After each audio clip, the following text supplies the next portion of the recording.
2022년 3월 6일 주일 함께 은혜 나누실 하나님 말씀은 사도행전 20장 32절로 38절까지 말씀입니다. 사도행전 20장 32절부터 38절 말씀 함께 봉독합니다. 지금 내가 여러분을 주와 및 그 은혜의 말씀에 부탁하노니 그 말씀이 여러분을 능히 든든히 세우사 거룩하게 하심을 입은 모든 자 가운데 기업이 있게 하시리라.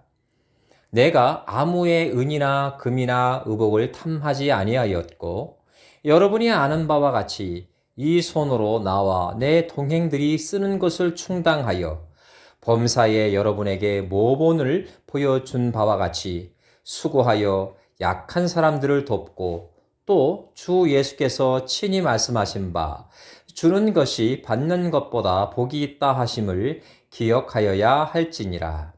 이 말을 한 후 무릎을 꿇고 그 모든 사람들과 함께 기도하니 다 크게 울며 바울의 목을 안고 입을 맞추고 다시 그 얼굴을 보지 못하리라 한 말로 말미암아 더욱 근심하고 배까지 그를 전송하니라. 저는 오늘 방금 읽은 사도행전 20장 말씀 의지해서 복을 받고 싶으십니까? 이와 같은 제목으로 여러분과 함께 은혜를 나누고자 합니다. 주후 57년경 소아시아 남부 해안의 항구 도시 밀레도 부두에 적지 않은 사람들이 모였습니다. 한 사람이 배에 오르기 전 그들에게 연설을 시작하지요. 내가 아시아에 들어온 첫날부터 지금까지 내가 항상 여러분 가운데서 어떻게 행하였는지 여러분이 잘 아십니다. 이렇게 운을 뗀 그는 범사에 여러분에게 모본을 보여준 바와 같이 수고하여 약한 사람들을 돕고 또 주 예수께서 친히 말씀하신 바 주는 것이 받는 것보다 복이 있다 하심을 기억하여야 합니다. 라는 말로 자신의 고별 설교를 마무리 짓습니다. 짐작하시죠? 그는 다름 아닌 사도 바울이었고 모인 사람들은 에베소 교회의 장로 및 성도들이었습니다. 바울 사도는 설교 후에 겸손하게 무릎을 꿇고 그들을 위해 기도하였습니다. 기도가 끝나기도 전에 그들은 크게 울기 시작하였고 종례는 서로를 끌어안고 입을 맞추게 됩니다. 그림을 그려보십시다.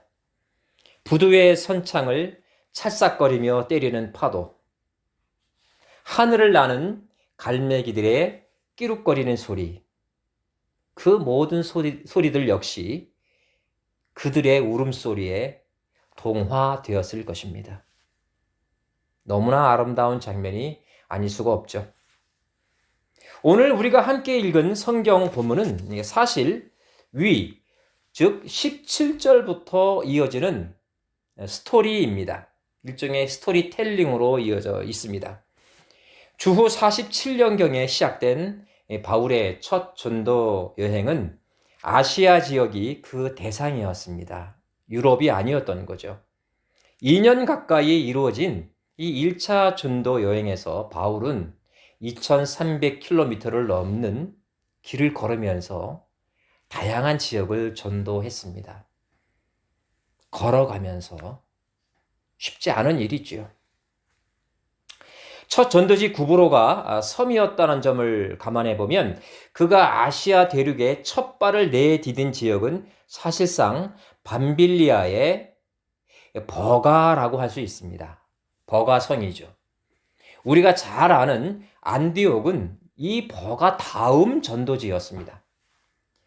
사도 바울은 이 아시아 지역의 대표적 교회인 에베소 교회의 장로들에게 이 사실을 먼저 상기시킵니다.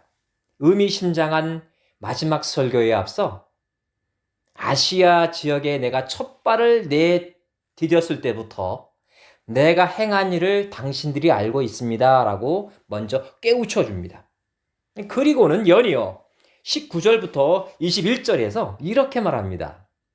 곧 모든 겸손과 눈물이며 유대인의 간계로 말미암아 당한 시험을 참고 주를 섬긴 것과 유익한 것은 무엇이든지 공중 앞에서나 각 집에서나 거리낌 없이 여러분에게 전하여 가르치고 유대인과 헬라인들에게 하나님께 대한 회개와 우리 주 예수 그리스도에 대한 믿음을 증언한 것이라. 이거 좀 복잡합니다, 내용이. 그래서 이 말을 요약해 보면 이렇습니다.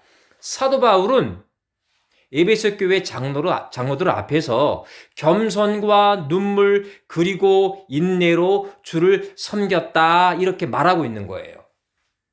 겸손, 눈물 그리고 인내로 에베소 교회를 비롯한 아시아 각 지역에서 구원에 이르는 회개와 믿음을 열심을 다해 후회 없이 가르쳤다는 겁니다. 이제 바울 선생은 버가에서 시작된 세 차례의 자신의 전도 사역을 3년 동안이나 밤낮으로 그리고 눈물로 가르쳤던 에베소 교회의 제자들 앞에서 마무리 지으려 하고 있는 거죠. 제가 이 스토리에서 주목하고자 하는 대목은 그의 마지막 한마디입니다. 이 마지막 말에 그가 하고자 하는 설교의 방점이 찍혀 있기 때문입니다. 대부분의 설교자들이 설교 말미에 자신이 가장 전달하고 싶은 내용을 재강조합니다. 바울 역시 그러했습니다. 두 개의 주제로 구성되어 있는 이 마지막 문장은 첫째로 잘 기억하십시오. 첫째로 여러분의 손이 수고한 것으로 약한 사람들을 도우십시오. 두 번째로는 주는 것이 받는 것보다 복이 있다는 것을 기억하십시오. 이렇게 되어 있습니다.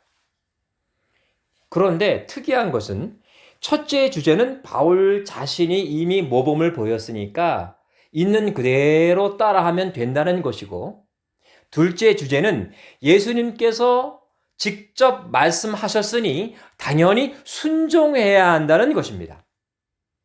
이 두 개의 주제는 이렇게 한 문장으로 재구성됩니다. 복을 받고 싶으십니까? 제가 설교 서두에 말씀드렸죠? 아주 유혹적인 주제일 수 있다고요. 복을 받고 싶으십니까? 그렇다면 예수님의 말씀대로 그대로 따라한 나처럼 행하십시오 라고 정리할 수 있습니다. 여러분께 묻겠습니다. 복을 받고 싶으십니까? 네, 그렇습니다. 저도 그러합니다. 더 솔직히는요, 받아도 아주 곱빼기로 받고 싶습니다. 그렇다면 사도 바울이 제시한 이 전제 조건들을 좀 더 살펴볼 필요가 있겠죠. 먼저 예수님께서 친히 말씀하신 바 주는 것이 받는 것보다 복이 있다라는 이 말의 출처 몇 개를 고찰해 볼 필요가 있습니다. 누가복음 6장을 펼쳐보시기 바랍니다. 시간 관계상 제가 30절과 31절을 제가 읽어드리겠습니다. 누가복음 6장 30절, 31절. 내게 구하는 자에게 주며 내 것을 가져가는 자에게 다시 달라 하지 말며, 이 부분 주의하십시오. 내 것을 가져가는 자에게 다시 달라 하지 말며 남에게 대접을 받고자 하는 대로 너희도 남을 대접하라. 아하, 황금률이네요. 연이어 35절을 봉독하겠습니다. 오직 너희는 원수를 사랑하고 선대하며 아무것도 바라지 말고 꾸어주라. 이 부분도 유의해 두시기 바랍니다. 아무것도 바라지 말고 꾸어주라. 그리하면 너희 상이 클 것이요 또 지극히 높으신 이의 아들이 되리니 그는 은혜를 모르는 자와 악한 자에게도 인자하시느니라. 그리고 사실상 이 누가복음 6장의 주제인 38절을 소개해 드립니다. 여러분 잘 아시는 말씀입니다. 주라, 그리하면 너희에게 줄 것이니 곧 후히되어 누르고 흔들어 넘치도록 하여 너희에게 안겨주리라. 너희가 헤아리는 그 헤아림으로 너희도 헤아림을 도로 받을 것이니라. 바로 이 말씀이 사도 바울이 주님께로부터 받았던 바로 그것이었음이 틀림없습니다.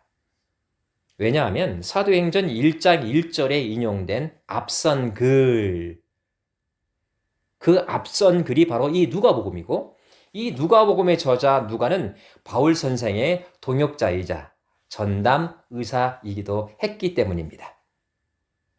바울 사도는 이 누가의 입을 빌어 이렇게 단언합니다. 베풀되 은혜를 모르는 자는 물론 심지어 악한 자 및 너희의 원수에게도 아무것도 바라지 말고 꾸어주라, 이렇게 말합니다. 쉽게 말해 돌려받을 생각하지 말고 베풀라, 이것입니다. 제가 누가복음 6장 말씀 소개해드리면서 강조했죠. 이 말씀 주의해 달라고요. 받을 생각하지 말고, 이게 중요한 겁니다.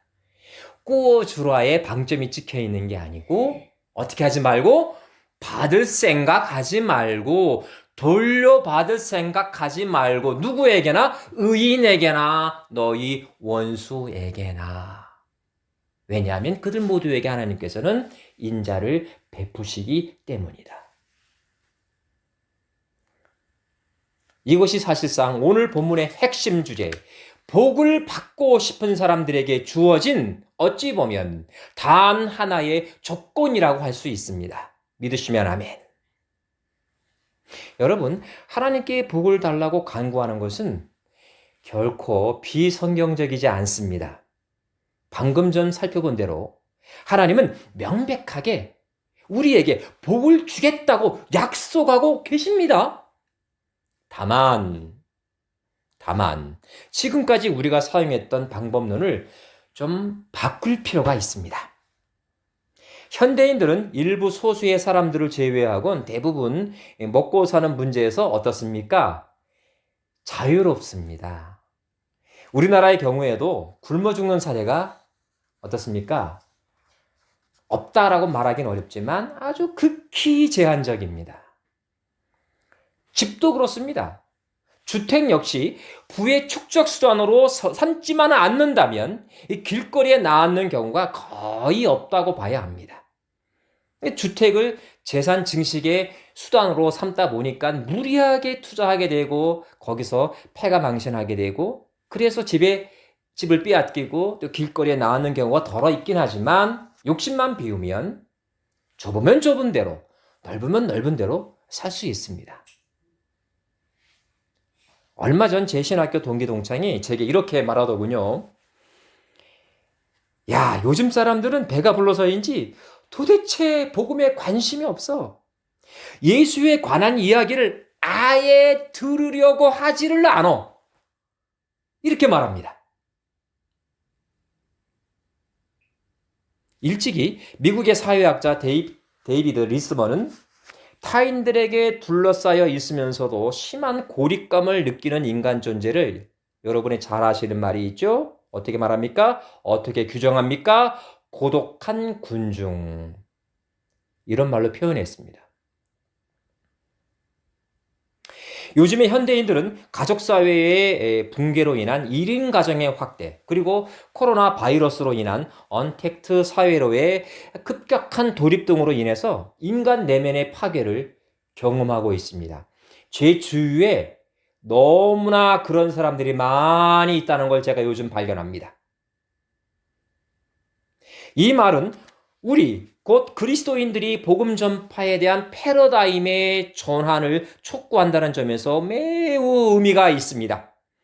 제 신학교 동기가 경험하고 있는 이 급격한 사회 구조의 변화의 요체는 경제적으로는 풍요하지만 영적으로는 매우 궁핍한 세계로의 진입에 있다고 할 수 있습니다.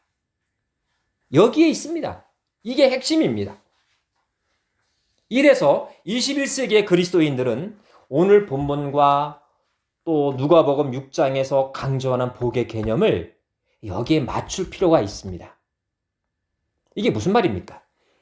성경이 말하는 복을 꼭 물질의 풍요에만 맞추어선 복음 전파에 매우 큰 걸림돌이 될 수 있다는 사실을 우리가 인지할 필요가 있다는 것이죠. 물질로는 혹은 육체의 쾌락만으로는 채워질 수 없는 정신적인 공허감, 영적인 갈급함에 그 초점을 맞추어야 한다는 이야기입니다. 믿습니까?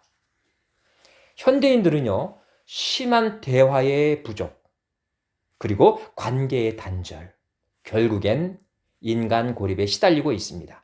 이건요, 지금 철학적인 주제가 아닙니다. 우리가 지금 경험하고 있는 현상계의 아주 실질적인 문제인 것이죠. 이래서 부부관계가 깨지고 부모와 자녀의 관계가 허물어지고 더 나아가서 계층 간의 갈등은 돌이킬 수 없는 단계로 다가가고 있습니다. 이것을 채워줄 수 있는 분, 이런 부족한 부분을 메꿀 수 있는 분, 누굽니까? 이분은 예수님 한 분밖에는 없습니다. 요즘 사람들은 물질, 즉 돈은 예수님의 도움 없이도 충분히 벌 수 있다고 생각합니다. 저도 이 부분은요, 일정 부분 동의합니다. 예수님을 믿지 않았어도 20억짜리, 30억짜리 아파트 장만한 사람들에게 예수 믿으면 복 받습니다 라는 말이 씨알도 먹히지 않는 이유가 여기에 있는 겁니다. 현대인들은 경제적으로는 풍요롭습니다. 제 신학교 동기동창의 고백 그대로입니다. 그런데 말입니다. 그들의 내면은 썩어질 대로 썩혀진 상태입니다. 돈만 쫓다가 돌아버린 인생들이 너무 많습니다. 단지 겉으로 드러나지 않았을 뿐이죠. 우리 그리스도인들은 여기에 바로 이 부분에 포커스를 맞춰야 됩니다. 정신적인 자유로움, 여기서 더 나아가서 영적인 풍성함을 더한 삶이야말로 복받은 인생인데 이를 성취해 주실 분은 단 한 분, 예수 그리스도라는 사실을 전해야 합니다. 영적으로 성공한 사람들은요, 적당히 가진 것에 만족합니다. 이런 사람들은 가지고 남은 것은 어떻게 합니까? 베풉니다. 나눕니다. 그리고 그 상대가 나에게 유익한 사람인지 아닌지를 고려하지 않습니다. 내가 베풀고 나면 이 사람에게 나에게 상대적으로 어떤 유익을 가져다 줄까라를 재지 않는다, 이 이야기입니다. 비단 물질의 베품 그것뿐만 아니라 시간의 나눔과 노동의 공유를 통해 참된 복이 무엇인가를 매일 체험해 나가는 사람들입니다. 영적으로 성공한 사람들이 그렇다 이야기입니다. 여기서 최근 소천하신 이어령 전 문화부 장관 이야기를 하지 않을 수가 없습니다. 오늘 설교의 결론으로 소개해 드리고자 합니다. 그분께는 이미나 목사라는 딸이 있었고 그 딸은 10년 전 오랜 투병 끝에 먼저 하늘나라로 갔습니다. 그녀가 생전에 남긴 회고록에 이런 내용이 있습니다. 아버지는 늘 글을 쓰느라 바빴다. 가족이 깃들 빨간 지붕에 하얀 벽을 가진 집을 구하기 위해 늘 책을 읽고 글을 쓰셨다. 글쓰기에 방해가 될까봐 집 주인인 동창생에게는 눈치가 보여 나의 어머니는 한밤중에 우는 나를 업고 어두운 골목길을 서성이셨다. 집 없는 한을 풀기 위해 글을 쓴 아버지는 유명해진 뒤에도 여전히 글을 쓰느라 자신의 볼에, 나의 볼이죠. 나의 볼에 굿나잇 키스를 해주길 바라며 깃이 달린 하얀 잠옷을 입고 아빠 굿나잇 하고 인사하는 나를 돌아보지도 않고 건성으로 손만 흔들었다. 가슴 아픈 이야기죠. 이것이 지난 10년 동안 한으로 남으셨는지 이호령 교수님이 남기신 유작, 딸에게 굿나잇 키스에 이 부분이 다시 언급되어 있습니다. 이번에는 아버지가 이 글을 남깁니다. 만일 지금 나에게 그 30초의 시간이 주어진다면 그래, 미나야, 딱 한 번이라도 좋다. 낡은 비디오 테이프를 되감듯이 그때의 옛날로 돌아가자. 나는 그때처럼 글을 쓸 것이고 너는 엄마가 사준 레이스 달린 하얀 잠옷을 입거라. 이번에는 머뭇거리며 서 있지 않아도 된다. 나는 글쓴 펜을 내려놓고 익담한 책장을 덮고 두 팔을 활짝 연다. 너는 달려와 내 가슴에 안긴다. 굿나잇 미나야, 잘 자라 미나야. 이런 교수님은 뒤늦게나마 영적인 풍성함을 얻게 된 것입니다. 이는 마치 사마리아 수가성 여인이 주님을 만난 사건을 기록한 요한복음 4장과 아주 유사한 스토리 구성이라고 여겨집니다. 예수님께서는 남편 6을 두어서도 불행을 느끼던 이 여인에게 이렇게 말씀하십니다. 내가 주는 물을 마시는 자는 영원히 목마르지 아니하리니 내가 주는 물은 그 속에서 영생하도록 솟아나는 샘물이 되리라. 남편을 밥 먹듯이 바꾸어도 영적으로 갈급했던 이 여인.